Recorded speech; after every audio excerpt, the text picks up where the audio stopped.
नमस्कार, आप देख रहे हैं सुभारती टाइम प्रिंस शुक्ला के साथ। आज के अपने कार्यक्रम में हम चर्चा करेंगे भारत के प्राचीन खेल कुश्ती पर। इस चर्चा में हमारे साथ दो विशेष अतिथि मौजूद हैं, अनुज तोमर जी, पंकज देसवाल जी। कार्यक्रम में आप दोनों का बहुत बहुत स्वागत है। शुक्ला जी, आपका बहुत बहुत शुक्रिया हमें यहाँ पर आमंत्रित करने के लिए।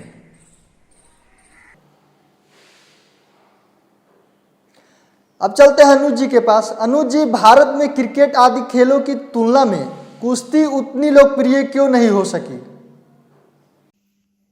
नमस्कार शुक्ला जी, देखिए आपने बहुत ही अच्छा सवाल पूछा कि हमारे देश में केवल क्रिकेट का खेल इतना लोकप्रिय क्यों है, कुश्ती जैसे खेल लोकप्रिय क्यों नहीं है।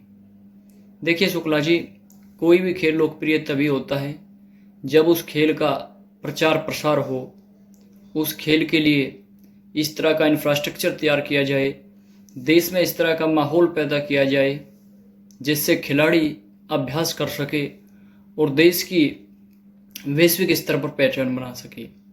जबकि कुश्ती का खेल मैं बड़े ही दुर्भाग्य के साथ आपको ये बताना चाहूँगा, भारत में राष्ट्रीय स्तर पर भी पहचान नहीं बना पाया। अंतर्राष्ट्रीय स्तर पर तो बहुत ही सीमित मात्रा में पहलवान हुए हमारे यहाँ। इसकी मुख्य वजह यही है कि आप देखते हैं हमारे देश में पहलवानों को नौकरी के लिए तरसना पड़ता है, और दूसरी बात, अब हर कोई इतनी मेहनत नहीं कर सकता, इतना पैसा लोगों के पास नहीं है। कहीं ना कहीं आर्थिक तंगी भी इसकी एक मुख्य वजह है, क्योंकि पहलवानी करने के लिए केवल शारीरिक मेहनत ही पर्याप्त नहीं है। उसके लिए आपके पास एक बजट होना चाहिए, पैसे होने चाहिए आपके पास, तभी आप खेल में आगे बढ़ सकते हैं।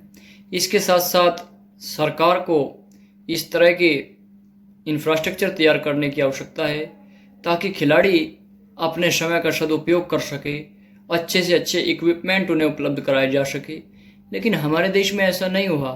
बच्चों को हमारे देश में बचपन से ही माँ बाप भी आप देखते हैं क्रिकेट का बैट ला करके देते हैं, लेकिन कोई भी माँ बाप अपने बच्चे को कुश्ती के खेल की ओर आकर्षित नहीं करता, उसमें भेजना नहीं चाहता, क्योंकि हमारे देश में भ्रांत धारणा है कि कुश्ती खेल करके क्या लाभ है, हमें अपने बच्चों को पहलवान थोड़े बनाना है। यदि आपको अपने बच्चों को पहलवान बनाना है तो उन्हें इस तरीके से आप डिजाइन कीजिए, डेवलप कीजिए कि वो देश का वैश्विक स्तर पर नाम कर सके।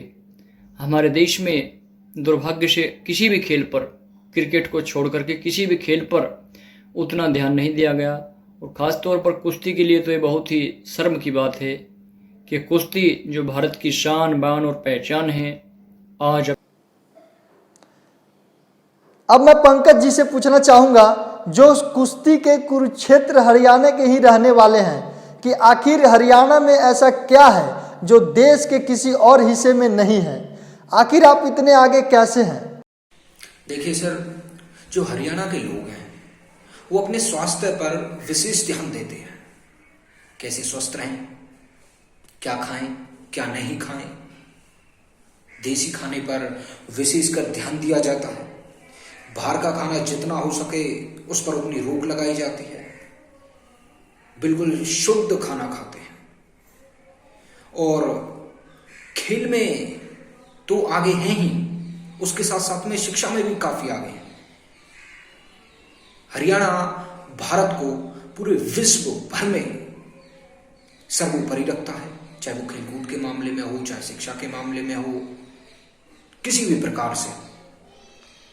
हरियाणा के लोग खाने में सुबह खाने के बाद सुबह शाम घूमना फिरना करते हैं, और जो कि हमारे स्वास्थ्य को, हमारे तन को सही रखेगा, तो स्वाभाविक सी बात है कि लोग आगे भी होंगे। पंकज जी, यदि कोई कुश्ती में अपना करियर बनाना चाहे तो उसे किन बातों का ध्यान रखना चाहिए? देखिए सर, जैसा कि मैंने पहले भी कहा, अगर कोई कुश्ती को अपना कैरियर चुनता है तो सबसे पहले तो उसका खुद का फिट रहना जरूरी है। सबसे पहले तो वो इस बात को ध्यान में रखें। अब आप खुद सोचिए, अगर आप बीमार रहेंगे या अपने स्वास्थ्य पर ध्यान नहीं देंगे, या अपने हेल्थ पर ध्यान नहीं देंगे, अपने शरीर पर फोकस नहीं करेंगे, तो पहलवान होने तो बहुत दूर की बात है, आप आम आदमी भी नहीं रह पाएंगे। जिसमें सबसे जरूरी ध्यान रखने की वाली जो बात है वो यही है, सबसे पहले तो आप खुद फिट रहिए, अपनी फिटनेस पर विशेषकर ध्यान दीजिए। और अगर आपने ये सोच ही लिया है कि मुझे कैरियर कुश्ती में ही बनाना है, तो आप किसी भी अखाड़े में ज्वाइन कर सकते हैं, किसी लोकल अखाड़े से जुड़ जाइए। हरियाणा में जगह जगह पर अखाड़े हैं, वहां पे वो आपको कुछ दाव पेच के गुर सिखाएंगे, आप उन्हें सीखिए। अनुज जी, अब मैं आपके पास आना चाहूँगा। क्या आपको लगता है कि कोरोना के कारण कुश्ती के खेल पर कुछ प्रभाव पड़ेगा? अपनी पहचान के लिए तरस रही है। इसके बाद शुक्ला जी आपने दूसरा सवाल पूछा जो बहुत ही महत्वपूर्ण सवाल है कि क्या कोरोना का इस कुश्ती के खेल पर कुछ प्रभाव पड़ेगा। तो मैं आपको बताना चाहूँगा, कुश्ती केवल वही लोग खेलते हैं जो शारीरिक और मानसिक रूप से स्वस्थ होते हैं, और जो व्यक्ति शारीरिक और मानसिक रूप से स्वस्थ है उसे कोरोना कभी छू नहीं सकता। और जहाँ तक आंशिक प्रभाव की बात करें तो इतना ज़रूर है शुक्ला जी कि कोरोना के कारण जो पहलवान कोर्ट पर मेहनत करता था अब वो हो नहीं पा रही है। इसमें दिक्कत ज़रूर आ रही है, लेकिन जिसको पहलवानी करनी है वो कच्ची मिट्टी में जाकर के करेगा, अपने घर पर कसरत और व्यायाम करेगा। तो शुक्ला जी मैं आपको बताना चाहूँगा कि इस खेल पर कोरोना का इतना अधिक प्रभाव नहीं पड़ा जितना कि अन्य खेलों पर पड़ा, क्योंकि इस खेल को वही व्यक्ति खेलता है जो फिट हो, चुस्त हो और दुरुस्त हो। मैं आपको विश्वास दिलाता हूँ कि कुश्ती के खिलाड़ी बहुत शानदार प्रदर्शन करेंगे और भारत का नाम कभी नीचे नहीं आने देंगे। तो स्पष्ट है कि कुश्ती पर कोरोना का कोई प्रभाव नहीं है, बल्कि पहलवान तो इससे एक फाइटर की तरह लड़ता है और लड़ते रहेंगे। अनुज जी, आपके क्षेत्र से ही सुभाष पहलवान जैसे अर्जुन अवार्डी पहलवान हुए हैं, लेकिन फिर भी आपका क्षेत्र इतना नाम कुश्ती के क्षेत्र में आगे क्यों नहीं बढ़ पाया? इसके बाद मैं आता हूँ तीसरे सवाल पर। शुक्ला जी आपने पूछा कि हमारे क्षेत्र में सुभाष पहलवान जैसे अर्जुन अवार्डी पहलवान हुए, लेकिन हमारा क्षेत्र फिर भी कुश्ती के क्षेत्र में इतना आगे क्यों नहीं बढ़ पाया, यानी कुश्ती के खेल में कहीं ना कहीं हमारा क्षेत्र इतना आगे नाम क्यों नहीं कर पाया। तो शुक्ला जी इसकी सबसे बड़ी वजह ये है कि हमारे क्षेत्र के अंदर, खासतौर पर बागपत के अंदर स्पोर्ट्स स्टेडियम नहीं है। खिलाड़ियों के लिए उस प्रकार की सुविधा नहीं है कि बच्चे स्टेडियम में जा कर के मेहनत कर सके, और इसके बाद बच्चों के पास गाइडेंस नहीं है, यानी कि कहीं ना कहीं एक गाइडेंस का अभाव है, जिस वजह से हमारे क्षेत्र में बच्चे उस तरीके से राष्ट्रीय स्तर पर कुश्ती में आगे बढ़ने पर कभी विचार ही नहीं करते। उनकी जो प्रतिभाएं हैं वो केवल ग्रामीण स्तर तक सिमट कर रह जाती है। और इसके बाद आपने देखा तमाम सरकारों का रवैया हमारे क्षेत्र के प्रति अच्छा नहीं रहा। खासतौर पर जितनी भी पूर्ववर्ती सरकारें थी भाजपा सरकार से पूर्व की, उनमें से किसी भी सरकार ने इस पर कोई निर्णय नहीं लिया कि बागपत में कोई स्पोर्ट्स स्टेडियम बनाया जाए, कोई खेल के लिए कुछ किया जाए। लेकिन मैं आपको बताना चाहूँगा शुक्ला जी, फिर भी हमारे क्षेत्र के बच्चे केवल कुश्ती में नहीं हर खेल में आगे निकल रहे हैं। आप निशानेबाजी में देख लीजिए, हमारे यहाँ जोहड़ी गांव में शूटिंग का एक महाकुंभ है, मैं ये कहूँगा वो गांव, जिससे हर घर में बच्चा शूटिंग कर रहा है जिस गांव में से, और एक शूटिंग की एक प्रतिस्पर्धा वहाँ पर चल रही है। और इसके अलावा मैं आपको बताना चाहूँगा कुश्ती के खेल में भी मलकपुर से ही राजीव पहलवान भी हुए हैं, जो अपने वेट में ओलंपिक में कांस्य पदक विजेता रहे हैं। तो ऐसी बात नहीं शुक्ला जी, हमारे क्षेत्र में प्रतिभाओं की कोई कमी नहीं है, लेकिन सुविधाओं के अभाव में वो अपने आप को इतने ऊंचे स्तर तक नहीं ले जा पा रहे हैं।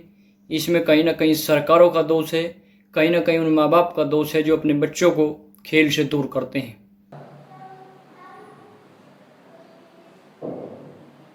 पंकज जी, नई शिक्षा नीति में खेल पर भी विशेष महत्व दिया गया है, इसको आप किस तरह से देखते हैं?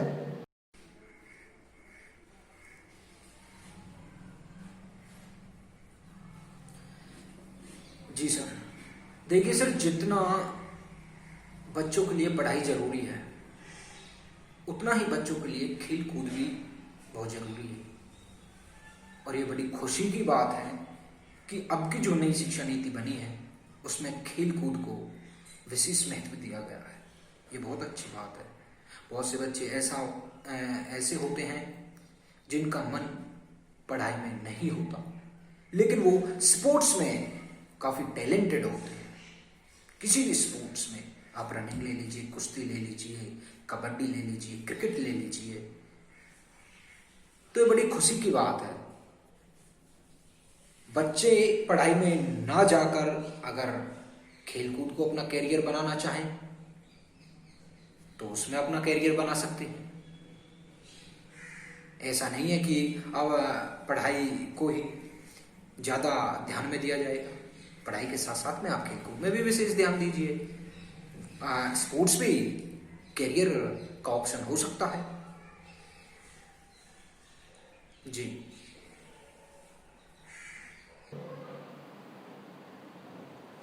अनुज जी, क्या भारत खुद को खेल महाशक्ति के रूप में स्थापित कर पाएगा? क्या हम चीन जैसे देशों को टक्कर दे पाएंगे?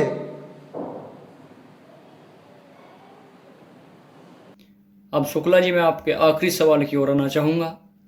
आपने पूछा कि क्या भारत विश्व की खेलों के क्षेत्र में महाशक्ति बन सकती है? क्या भारत के अंदर वो शक्ति है कि भारत वैश्विक नेतृत्व कर सके? तो शुक्ला जी, आपने यहाँ पर एक उदाहरण दिया जापान जैसे देशों का।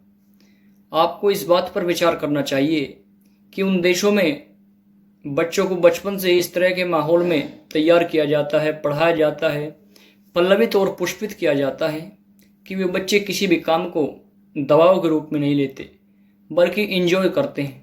लेकिन हमारे देश में उल्टा है। हमारे देश में यदि कोई छात्र खेलों में आगे बढ़ना चाहे तो उस पर दबाव डाला जाता है कि आप खेल कर क्या करेंगे, आप पढ़ाई करें। जिस देश के अंदर इस प्रकार की विचारधारा के साथ लोग आगे बढ़ते हो, उस देश का खेलों की महाशक्ति बनना एक बहुत ही कठिन कार्य है। लेकिन फिर भी मैं आपको ये विश्वास दिलाता हूँ और मुझे उम्मीद है कि हमारे देश के अंदर हर घर में और हर खेल में इतनी प्रतिभाएं छिपी हुई है कि यदि उसे सही मार्गदर्शन दिया जाए, सही दिशा दी जाए, तो निश्चित रूप से भारत खेलों की महाशक्ति बनने की ताकत रखता है। और चाइना क्या, मैं तो ये कहता हूँ कि विश्व में कोई भी ऐसा देश नहीं होगा जो खेलों में, किसी भी खेल में भारतीय खिलाड़ियों का मुकाबला कर सके। क्योंकि भारत की मिट्टी एक ऐसी मिट्टी है, यहाँ पर पैदा होने वाला व्यक्ति जज्बाती बहुत है, लेकिन उसे आकार देने की ज़रूरत है, उसे मौका देने की ज़रूरत है। और इस सरकार ने जो नई शिक्षा नीति लागू की है, कहीं ना कहीं वो काफ़ी हद तक इसमें सहयोगी होगी। लेकिन ये प्रक्रिया 2, 4, 6 साल में बदलने वाली नहीं है। इसके लिए आपको लंबे समय तक इंतज़ार करना होगा और एक सुचारू प्रक्रिया के तहत बच्चों को खेलों में आगे बढ़ाना होगा। समाज को भी अपना संपूर्ण सहयोग देना होगा शुक्ला जी, तभी ये देश खेलों की महाशक्ति बनेगा। आपने मुझे अपने कार्यक्रम में बुलाया, इसके लिए बहुत बहुत धन्यवाद।